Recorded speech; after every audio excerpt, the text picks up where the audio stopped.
We dealt with quite a bit of rain while visiting Hudson, Ohio. We made the most of our stay and visited the Ohio State Reformatory, which is the filming site for Shawshank Redemption, as well as checking off another national park in our books, Cuyahoga Valley National Park. We are headed to Mansfield, Ohio to visit the Shawshank Redemption filming locations. And I just wanted to point out what a beautiful day it is in Ohio. You missed the rain where everyone turned on the emergency flashers because no one could see in front of them. The Ohio State Reformatory tour was more about the history of the 250,000 square foot prison and less about the filming of Shawshank Redemption. Although there were some rooms that were left preserved as movie sets. It's interesting.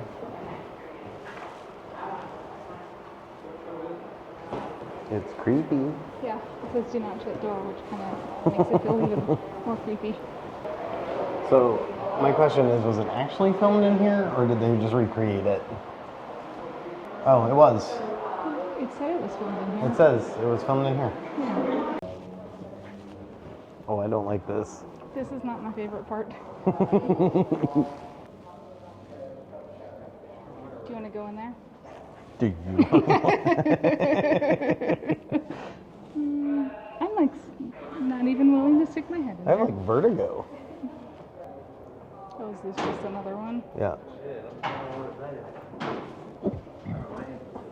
Oof. Yeah, looking down, it's very... They're just like nothing. Do not shut cell doors. It's not very big. There's no bed. But is this a cell or is this like the control? It looks like a control, like a, it's not an elevator. Maybe it's just... No, I think, like, is that the control for the doors? Yeah. Go down to the bottom. This cell block specifically was built between 1903 to 1910 with inmate labor. Okay. The west cell block, they only had 2 tiers done, so the door that you exited up there, that chapel didn't start with the door there. They added that after they finished the cell block. Okay. So, I don't know, because the cells intentionally were designed only to have one inmate for 8 hours a day. So just like a resting place. Yeah. But the rest of the time, they're outside working in factories, doing extracurricular activities, going to school. It's required that folks leave with an 8th grade education. Nothing less. So in 18 months, which is our average day, they're able to do that. So these are some pretty high achievers that we have starting out. Yeah. Okay. So is this the bed that like folds down? So that one specifically is actually a guard cell. Yeah.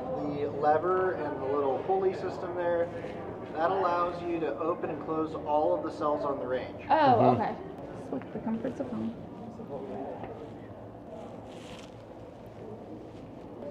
It does look like comfy beds. For the most part, yeah. This one has the toilet removed. This one was the original one, and then they used the inmate labor for the other one. They do look slightly different. It was so cool to come to the filming location of Tango and Cash. I don't know about you, but I've had my fair share of prison today. I don't. So there were 4 movies that I recognized, and it was like Tango and Cash. There was a movie, Air Force One. I was trying to remember like what in Air Force One they would have been here, and maybe like the terrorist people were in prison at the beginning of the movie, maybe. We came because of the Shawshank Redemption, and there's very little to do with the Shawshank Redemption once you're inside. And we also happened to be here the week or weekend of some kind of convention. ParaNormal Con or something like that. I have a little bit of footage from that, so... but yeah, it's like very interesting, and the cells were not big at all. It makes me not want to go to prison. I mean, I already didn't want to go, but... I mean, yeah.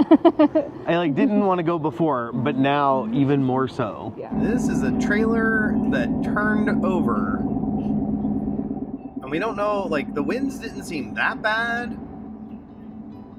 but we saw it on the way out. It's across, yeah.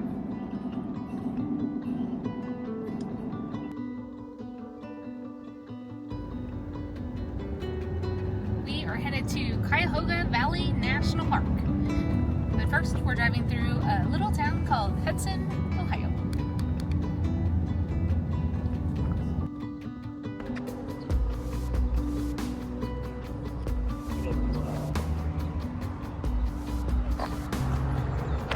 A river, canal, and railroad town. We've already been in the visitor center to get a stamp. Many stamps. Very many stamps. And now we're just taking a walk around right in this area.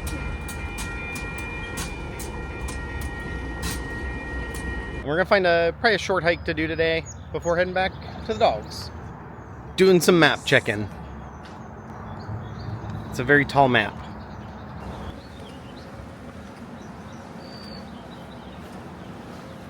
There's a little fish jumping around down there.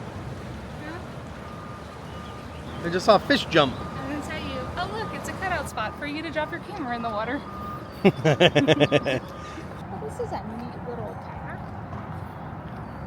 Decorative, fun, bright.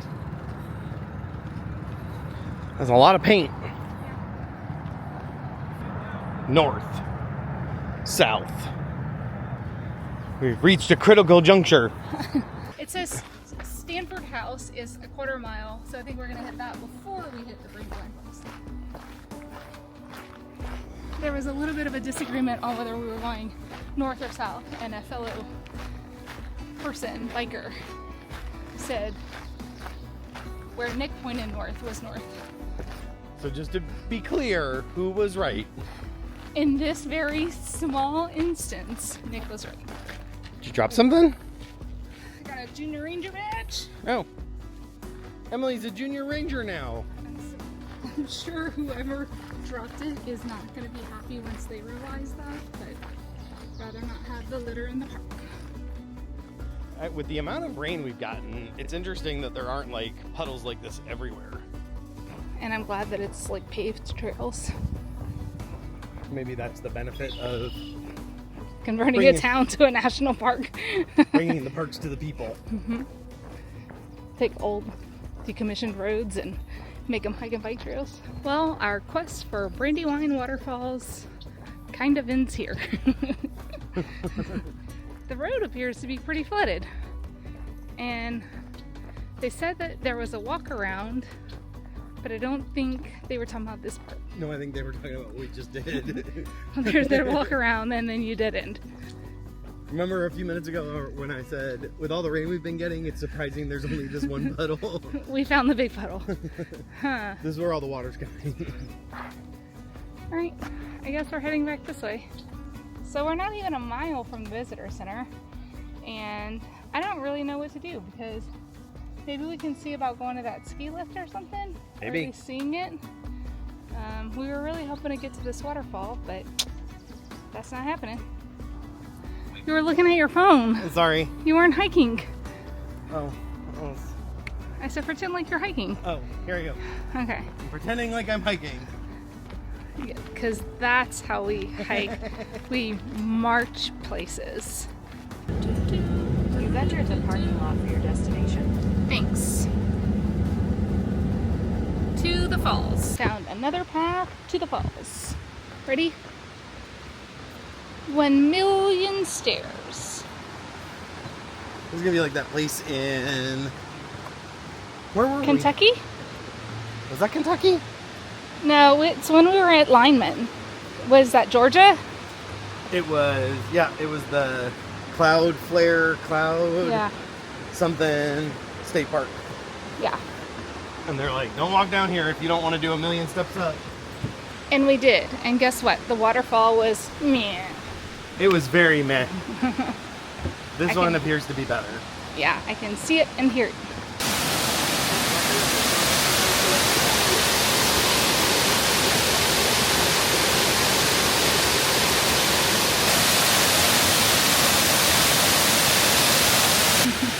You ready? We gotta go up these stairs. On your marks, get set. Behind me. go.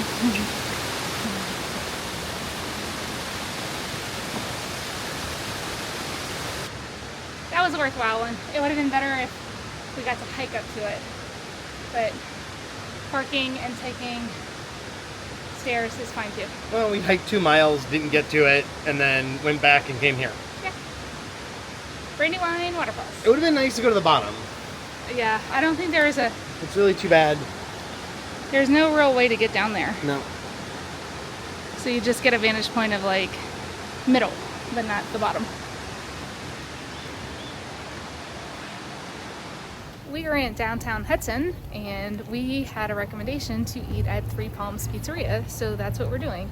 And as soon as we parked the truck, it started raining. So we're gonna head inside and check it out. The food was delicious at Palms Pizzeria. We ordered a wild mushroom meatball plate and a picante pepperoni pizza to share. Afterwards, we enjoyed an ice cream from Cold Stone Creamery. Now it's time to head out and make our way to Elkhart, Indiana, where we'll meet some new friends and tour the Brinkley factory. Thanks for watching.